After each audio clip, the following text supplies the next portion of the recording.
2022년 2월 21일 월요일 새벽 예배를 하나님께 드리겠습니다. 다 같이 기도하시겠습니다. 하나님 감사합니다. 또 오늘부터 또 세상의 한 주를 시작합니다. 하나님 저희들이 주일을 보내고 또 세상을 또 살아가면서 하나님 주일날 예배드리면서 저희들이 느끼고 또 아버지께 기도했던 것을 하나님 아버지 기억하게 하시고 또한 하나님 세상과 주일과 별 다를 것 없는 진정한 그리스도인으로서 동일하게 아버지의 뜻과 아버지께서 바라시는 또 아버지 영광을 위해서 사는 또 한 주 될 수 있도록 도와주시옵소서. 모든 것 하나님께 의탁합니다. 또 예배 가운데 하는 말씀하시고 하루를 살아가는 힘을 주시는 또 귀한 시간 될 수 있도록 도와주시옵소서. 감사합니다. 예수님의 이름으로 기도드립니다. 아멘. 우리 찬송가 435장 찬양하시겠습니다. 찬송가 435장입니다.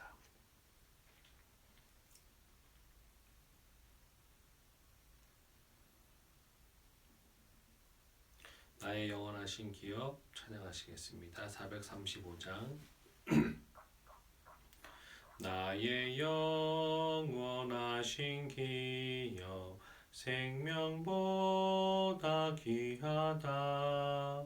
나의 갈 길 다가도록 나와 동행하소서. 주께로 가까이 주께로 가오니 나의 갈 길 다가도록 나와 동행하소서. 세상 부귀안일함과 모든 명예 버리고 험한 길을 가는 동안 나와 동행하소서. 주께로 가까이 주께로 가오니 나의 갈 길 다가도록 나와 동행하소서. 어두운 골짝 지나가며 험한 바다 건너서 천국문에 이르도록 나와 동행하소서.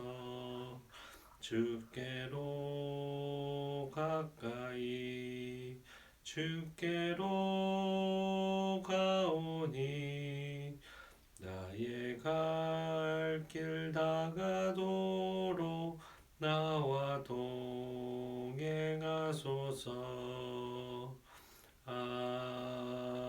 아멘. 오늘 나눌 하나님의 말씀은 시편 74편 12절부터 23절입니다. 다 같이 읽겠습니다. 시편 74편 12절부터 23절입니다.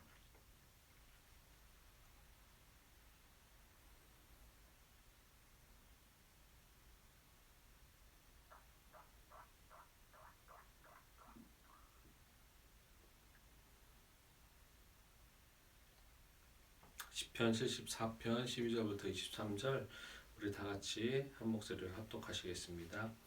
하나님은 예로부터 나의 왕이시라. 사람에게 구원을 베푸셨나이다. 주께서 주의 능력으로 바다를 나누시고 물 가운데 용들의 머리를 깨뜨리셨으며 리오 야단의 머리를 부수시고 그것을 사막에 사는 자에게 음식물로 주셨으며 주께서 바위를 쪼개어 큰 물을 내시며 주께서 늘 흐르는 강들을 마르게 하셨나이다. 낮도 주의 것이요 밤도 주의 것이라. 주께서 빛과 해를 마련하셨으며 주께서 땅의 경계를 정하시며 주께서 여름과 겨울을 만드셨나이다. 여호와여 이것을 기억하소서. 원수가 주를 비방하며 우매한 백성이 주의 이름을 능욕하였나이다. 주의 매 비둘기의 생명을 들짐승에게 주지 마시며 주의 가난한 자의 목숨을 영원히 잊지 마소서. 그 언약을 눈여겨보소서. 무릇 땅의 어두운 곳에 포악한 자의 처소가 가득하나이다. 학대받은 자가 부끄러이 돌아가게 하지 마시고 가난한 자와 궁핍한 자가 주의 이름을 찬송하게 하소서. 하나님이여 일어나 주의 원통함을 부시고 우매한 자가 종일 주를 비방하는 것을 기억하소서. 주의 대적들의 소리를 잊지 마소서. 일어나 주께서 항거하는 자의 떠드는 소리가 항상 주께 상달되나이다. 아멘. 오늘 본문 중에서 용들의 머리는 악을 상징한다고 할 수 있습니다. 예전에 이집트 바로 왕을 비롯해서 악을 상징하고 또 14절에 리워야단이라는 것은 악어를 말하고 동일하게 악을 상징하셔서 해서 하나님께서 그 악을 부수시는 징계하시는 징벌하시는 내용들이 있습니다. 그리고 19절에 보면 맷비둘기는 나약한 그런 짐승을 말하는 것이고 이것은 그 당시 나약한 이방인들의 침략에 휩쓸리고 휘둘리는 유다 민족을 상징한다고 할 수 있습니다. 오늘은 이 본문을 가지고 그리스도인은 고난도 감사할 축복입니다. 라는 제목으로 하나님 말씀 나누겠습니다. 본시는 BC 586년에 바벨론에 의한 예루살렘 멸망 사건으로 보는 견해와 BC 167년 시리아의 안토우커스 에파피네스에 의한 성전 파괴 사건을 배경으로 보는 두 가지 견해가 있습니다. 그래서 성전 파괴 회파 사건으로 보는 이유는 8절에 보면 회당이라는 말들이 나와서 그렇게 그런 것들을 연유해서 추론했을 때 아마 BC 167년을 배경으로 쓰여지지 않았나 하고 있습니다. 그러나 오늘은 첫 번째 바벨론에 의한 예루살렘 멸망 사건을 배경으로 해석하는 것이 조금 더 타당할 것 같아서 그 바벨론 예루살렘 멸망 사건을 배경으로 해석하겠습니다. 즉 시인은 선민의 수도 예루살렘이 바벨론 침략으로 인해서 무참히 짓밟히고 성전이 파괴되는 참담한 현실을 목도하고서 그러한 상황을 허락하신 하나님께 탄원하고 하나님의 언약을 근거하여서 선민을 다시 회복해 주시기를 호소하면서 본시가 지어졌습니다. 본시의 저자는 다윗 시대의 악장이었던 우리가 며칠 전에도 거론했던 아삽이 저자일 수도 있고 또 아삽의 후손들 자손들이 것이라고 추정하고 있습니다. 그래서 본시의 내용을 크게 세 부분으로 나눈다면 1절부터 11절은 선민을 망하도록 버려두신 하나님을 향해서 선민의 수도 예루살렘의 참상을 파괴됨을 비극적인 것들을 토로하면서 선민을 구원해 주실 것을 하나님께 탄원하는 내용입니다. 그리고 12절부터 17절은 본격적으로 하나님께서 선민의 회복을 호소하기에 앞서서 그 근거로 삼기 위하여 과거 하나님께서 구원 사역하셨던 또 바위를 치시고 물을 나게 하시고 또 이방인들이 언제까지나 화평을 누릴 것 같지만 강들을 마르게 하신 것처럼 꼭 하나님께서 이방인들을 벌하셨다라는 그런 근거를 들으며 하나님의 창조자로서의 권능을 다시 한번 하나님께 호소하고 있는 것입니다. 끝으로 18절부터 23절은 원수들의 신성모독과 하나님의 언약의 근거에서 하나님의 백성인 선민을 조속히 구원해 주실 것을 또 돌봐주실 것을 호소하는 내용을 담고 있는 본문이 바로 오늘 본문이라고 할 수 있습니다. 오늘은 16절부터 17절이 주는 영적 교훈을 한번 살펴보겠습니다. 16절과 17절을 우리 한 번 더 읽겠습니다. 낮도 주의 것이요 밤도 주의 것이라 주께서 빛과 해를 마련하셨으며 주께서 땅의 경계를 정하시며 주께서 여름과 겨울을 만드셨나이다. 이 구절은 하나님의 창조적 권능과 모든 자연 만물부터 이 세상에 있는 모든 것들, 우리를 포함해서 하나님께서 주권적으로 역사하시고 이끌어 가신다라는 것을 먼저 밝히는 내용이라고 할 수 있습니다.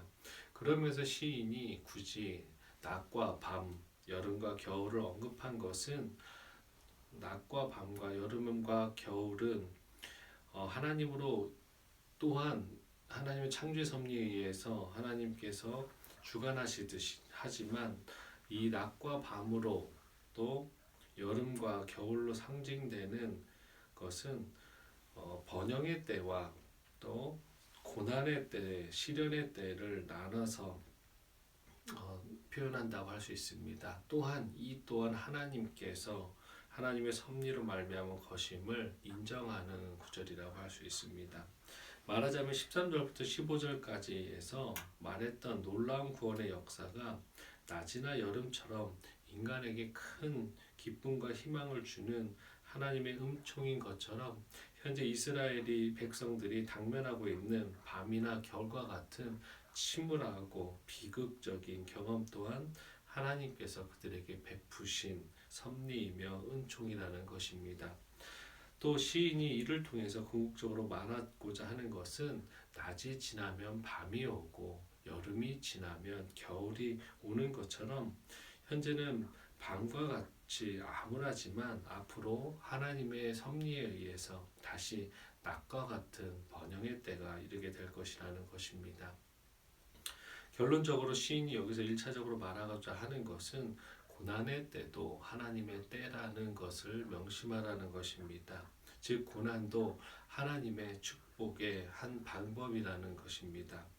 번영과 형통이 하나님의 축복이요 은혜인 것처럼 인생의 혹독한 고난과 시련 또한 하나님께서 당신의 백성에게 준비하신 은혜임을 우리는 인정해야 될 것입니다.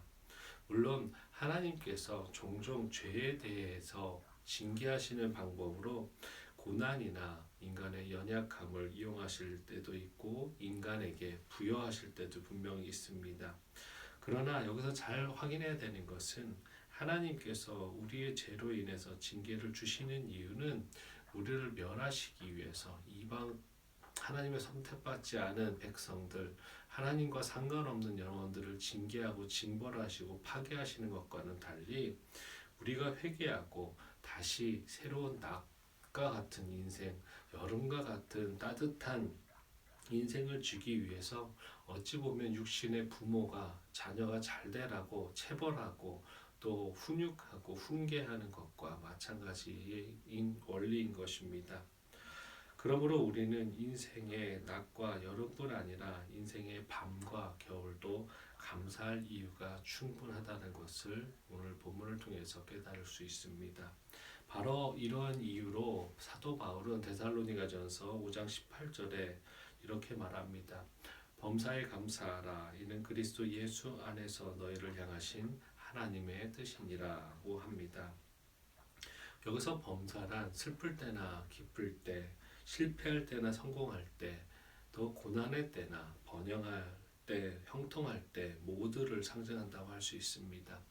사랑하는 성도 여러분, 이제 우리는 번영과 형통만을 하나님의 은혜와 축복이라고 간주해 버리는 그런 나약하고 아직 어린애와 같은 신앙을 가져서는 안 될 것입니다. 성숙한 그리스도인으로서 이제 단단한 것도 씹어먹을 수 있는 장성한 믿음으로 나아가야 될 것입니다. 이제 우리는 하나님의 모든 것이 합력하여 선을 이루게 하시는 분임을 믿고 범사에 곧 낮과 여름의 때나 밤과 겨울의 때에도 변함없이 하나님을 신뢰하며 하나님을 의지하고 또한 감사해야 될 것입니다. 히브리서 12장 10절입니다. 그들은 잠시 자기의 뜻대로 우리를 징계하였거니와 오직 하나님은 우리의 유익을 위하여 그의 거룩하심에 참여하게 하시느니라. 어느 부모도 자식이 안 되거나 또 힘들거나 아무 이유 없이 잘못되라고 고생하라고 핍박하는 부모는 없습니다. 목숨까지 주시면서 우리를 사랑하시겠다고 하신 하나님 아버지께서는 분명 우리에게 잠시 잠깐의 고난을 허락하실 수는 있지만 분명히 우리에게 낮과 같은 또 여름과 같은 번영의 시대 또 축복의 시대를 또 허락하시기 위해서 우리에게 주시는 훈련이고 또 시간이라는 것을 또 섭리라는 것을 인정하시고 또 나아가셔서 그래서 그런 상황 속에서 또 하나님을 더 깊이 발견하시고 또 믿음이 더욱 견고해지는 귀한 성도들 여러분 되셨으면 좋겠습니다. 그러기에 우리는 고난 가운데서도 감사할 수 있습니다. 오늘도 하나님께서 허락하시는 모든 상황 가운데서도 감사가 넘치는 하루 되시기를 또 그 상황 가운데서도 하나님을 찾으시고 하나님께서 말씀하시고 하나님께서 깨닫고자 원하시는 것들을 깨달으시는 귀한 하루 되시기를 예수 그리스도의 이름으로 축원드리겠습니다. 기도하시겠습니다. 하나님 감사합니다. 오늘 하나님께서 우리를 사랑하시고 우리를 귀하게 여기시고 또 목숨을까지도 내주실 정도로 진정 사랑해 주심을 하나님 아버지 우리가 매 순간 느끼게 하여 주심 또한 감사합니다. 하나님 이스라엘 백성들이 고난받고 또 이방 나라에 침략받은 이유가 그들의 나태함과 우상 숭배와 하나님 교만함으로 인한 것이었음을 하나님 우리가 깨닫게 하여 주시옵소서. 또한 그럼에도 하나님께서 한번 택하셨으면 버리지 않으시고 어떻게든 고치시고 다시 훈련시키시고 깨닫게 하시고 회개하게 하시기 위해서 징계를 허락하셨던 것처럼 하나님 저희들 가운데서도 혹시라도 하나님 고난과 역경이 온다면 형통했던 것들 번영했던 때가 없어지는 때가 온다면 하나님 원전은 우리를 돌아보게 하여 주시고 또한 이것 또한 이 고난 또한 이 고통 같은 하는 시간 또한 하나님께서 주시는 우리가 더 잘 되라고 하나님께서 주시는 섭리임을 인정하며 감사하는 저희들 될 수 있도록 도와주시옵소서. 하나님 모든 것을 합력하여 선을 이루시는 분이 내 아버지 하나님임을 우리 하나님임을 인정하며 오늘도 살아갈 수 있도록 도와주시고 우리 성도님 한 분 한 분 각자의 삶에서 그 삶의 터전에서 하나님 발생하는 어려움이나 또한 기쁜 일이나 하는 슬플 때나 모든 상황 가운데서도 감사가 넘치는 하나님 우리 귀한 성도님도 되실 수 있도록 도와주시옵소서. 오늘도 하나님의 뜻에 순종하며 하나님께서 주시는 능력으로 살 수 있는 우리 귀한 성도들 될 수 있도록 또한 인도하여 주시옵소서. 감사합니다. 예수님의 이름으로 기도드립니다. 아멘. 하늘에 계신 우리 아버지여 이름이 거룩히 여김을 받으시오며 나라가 임하시오며 뜻이 하늘에서 이루어진 것 같이 땅에서도 이루어지이다. 오늘 우리에게 일용할 양식을 주시옵고 우리가 우리에게 죄 지은 자를 사하여 준 것 같이 우리 죄를 사하여 주시옵고 우리를 시험에 들게 하지 마시옵고 다만 악에서 구하시옵소서. 나라와 권세와 영광이 아버지께 영원히 있사옵나이다. 아멘. 우리 시간에 다 같이 기도하는 시간 갖겠습니다. 몇 가지는 다 같이 중보기도 하고 나머지 시간에는 각자 가져오신 기도 제목들 또 지금 마음 가운데 있는 기도 제목들을 하나님께 대화하시며 또 간구드렸으면 좋겠습니다. 첫 번째로 나라와 민족을 위해서 기도해 주십시오. 이제 대통령 선거가 며칠 안 남았는데 이 선거 자체가 모든 투표와 또 개표와 여러 가지 상황들이 모든 국민들이 인정하며 또 가장 공정한 선거가 될 수 있도록 모든 그런 행정 처리와 모든 상황 가운데서 하나님께서 같이 해달라고 기도해 주셨으면 좋겠습니다.